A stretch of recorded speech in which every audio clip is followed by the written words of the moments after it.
Science Show, where we talk about life-threatening problems and discuss it, how to solve it. Okay, in today's episode, we're going to talk about global warming. What is global warming? Global warming is when the sun's rays come into our Earth and hit the surface and bounce back out. That's what has been happening for the past 150 years.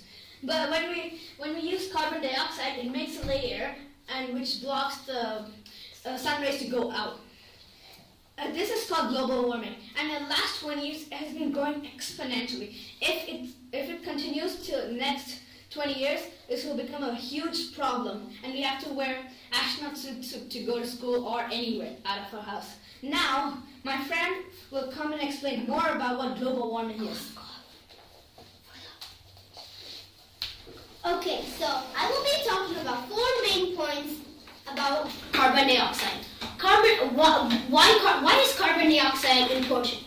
Although carbon dioxide is only 0.33% in the air, it is as useful as oxygen in the atmosphere and the surface we live on. It produces the greenhouse effect, which traps in heat, as he said. Carbon dioxide takes part in photosynthesis, which is a process which helps plants to make their own food, and photosynthesis gives us oxygen, which helps us to survive. Climate scientists who study the history of Earth know that the current CO2 levels are higher than the past 80,000 years. The way they find this out is by there's been air stored in ice cubes which have been there 80,000 years ago. So they take the ice cubes from 80,000 years ago, and then they just test it, and by this they find out how much carbon dioxide and every gas was there at that time. As you can see in this picture, the main gases that are greenhouse gases are carbon dioxide, methane, and other gases which are very small. Yeah, they're very small amounts, so we don't exactly know their names. And here's another picture which shows which activities humans make that cause greenhouse gases. So the increase in CO2 levels don't just affect global warming. It has many other negative effects, such as ocean acidification, changes plant growth, and creates smog. Smog is when fog and smoke mix together, and this forms smog. So in smog, the places where there's a lot of smog is in China, and in India it's also growing, as you can see. So changes in plant growth is also there because if plants need carbon dioxide to survive, but they also need other gases to survive, such as nitrogen. But if only carbon dioxide increases and nitrogen doesn't, then the plants have to evolve to live with more carbon dioxide and less nitrogen. And there's been a test where if there's too much carbon dioxide, the protein in the plants have been decreased by 5 to 14%. Thank you. Okay, that was a lot to take in. That was a lot of sense. Now, we have more for you. Now, another friend of mine is going to come and help us out with global warming. Okay, so I'll be talking about the effects of increased CO2 levels in the present and in the future. Let's start with the present. Greenhouse gases make holes in the ozone layer, which will allow the UV rays from the sun enter the earth and cause a lot of problems. It could also reduce transpiration. Transpiration is the process where plants absorb water using their roots and release water vapor. It can also decrease plant conductance to water vapor. Now let's move on to the effects of increased CO2 levels in the future.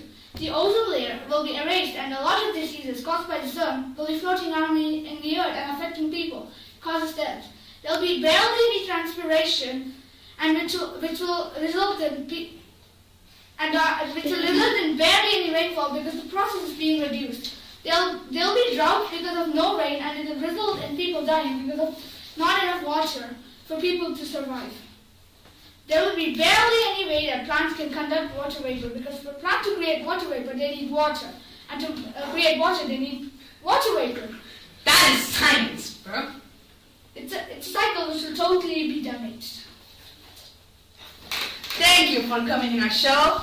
Now, One of my other friends. Oh my god, I have a lot of friends, but he's gonna tell me more about global warming and how it has changed over years.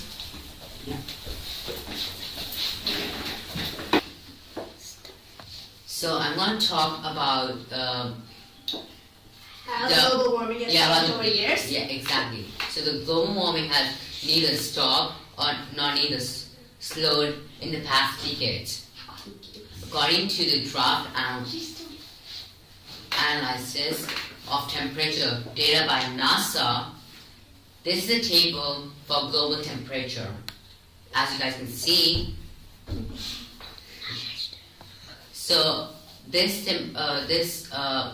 table shows you the 16 of the 17 warmest years in the 136 years record, all of the occurred since 2001, with the exceptions of 1998. The year 2016 ranked as the warmest on record. Now you guys can see here, at 1910 you see it is like 0 or -4, but at 2016 you see it is so high that it can't even stop.